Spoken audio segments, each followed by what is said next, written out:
Hi, it's Richard Barrett for Guitarist magazine, welcoming you to another Blues Headlines. I'm doing some more rhythmic playing today, and we'll have a look at that, and then I'll be back to talk you through it.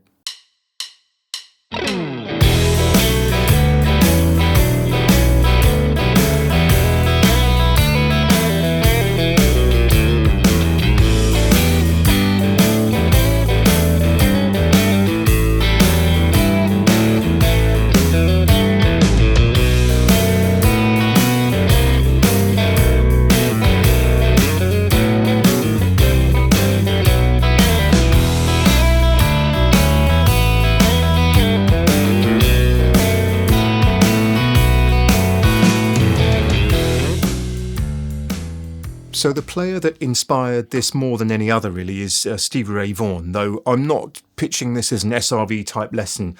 I do owe him a bit of a debt of gratitude for the ideas though. So let's have a look at example one. There are two things at play in this first example, and one is the, not fretting hand, the picking hand. I'm doing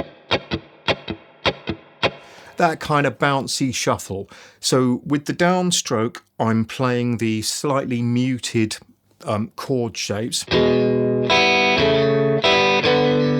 I'm muting the D string in the middle because otherwise it gets a little bit too dissonant. It's a matter of taste. I'm not saying that that's wrong, but I chose not to do that. So each downstroke is a chord and the upstroke is much more just a rhythmic hit of the top strings.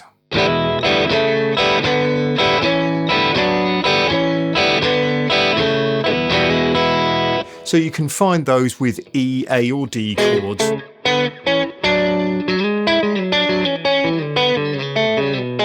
I've drawn the chord vocabulary from that. And I forgot to say that I've started with, which I think is a very easy thing to do, but it's a kind of real statement of confidence somehow. It puts me in the right mindset to do that kind of loose groove playing. So that's up and down the E chords, and then I've finished with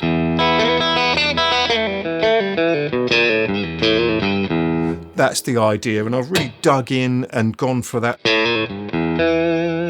in the way that you will hear SRV doing, and I just wanted to hear that slight slap back against the fret and the brightness that comes from that. In example 2, I've taken a similar approach, broadly speaking, and using different types of A chord, and I've given myself a full 4 bars to play with. So is how we came out of example 1, and then I've gone in with an open A string because that's the root, and that's given me a bit of time to move physically up to the next shape. Before I play anything else, actually, I'll point out that these were played as one continuous take rather than 4 examples, so the edit points are quite severe, but you'll see how it all joins up. Open A, and that's a D triad, but it's over the A bass note. So that's a pretty standard. Okay, but I've come in with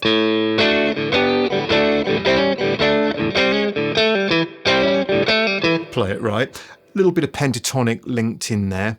And then I've gone for another favourite lick of mine, and it's sort of a bit Stevie Ray Vaughan.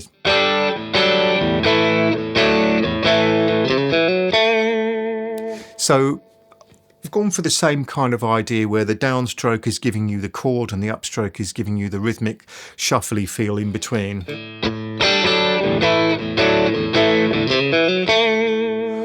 And then I think I'm leading into example 3 with,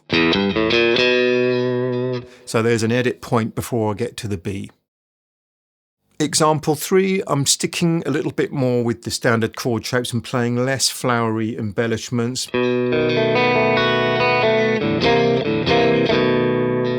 I mean, the backing track doesn't actually push, so I've gone with pushes over this, which I think is completely fine. Everything can't be together all the time. You want a bit of syncopation of sorts. I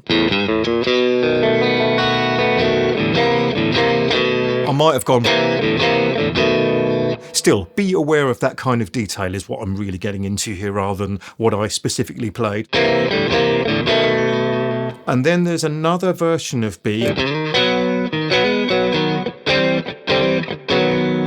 I think of those as the Wind Cries Mary chords instead of... It's basically inverted, so you've still got the triad on the top. And I'll often... It's just a nice embellishment. And it's a bit like the caged... It is a caged pattern. Okay, well, the last phrase of this linking into example 4 is a little bit thrown away. Starts with an upstroke. Now, by the time I actually hit that low E, we are into example 4. So I'll just play that again. It really is, you know, don't be too studied. So it can be messy, it can be fluky, it can be different every single time. I think that that's a positive aspect rather than it being the same every single time, which could sound a bit too deliberate and not very funky. Okay, we're ready for example 4. This final example is a classic blues riff, really, and I'm cycling around the chords E, A and B and holding the B ready to kind of resolve the turnaround back to E and theoretically start again. So I've gone with this unison type, sliding up to E on the B string. It's between shapes 1 and 2 of the E minor pentatonic, and I think that, again, it's more about knowing what's available to you and improvising within that context. So I played something like... I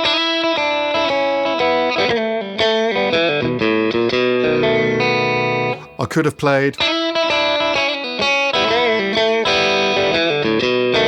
Or...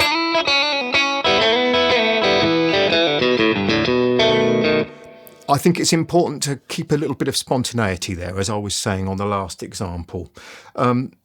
So having done that run, I'm staying pretty much with the B7 chord. And that's the kind of "Are You Looking for Trouble" blues riff to finish. Right, to speak briefly of tone, I've just gone for the middle pickup here, which is a standard sort of vintage output single coil. I did actually have a couple of goes through with the neck and middle because that's what I associate with SRV, and I thought that might be nice, but I found it wasn't quite strident enough. And then I tried, and in the track it just poked through and it seemed like it was a little bit more pleasing to the ear and clearer for everyone to hear. So the amp is the Studio's Vox AC15, just set on a slightly pushed setting. So that can kind of stop it being too spiky, gives you a little bit of natural compression and sustain, all that stuff. So an absolutely clean tone would probably be a little bit hard on the ears. Right, so with all these points in mind, let's have another listen to the original sort of solo parts, and I hope you enjoy it. See you next time.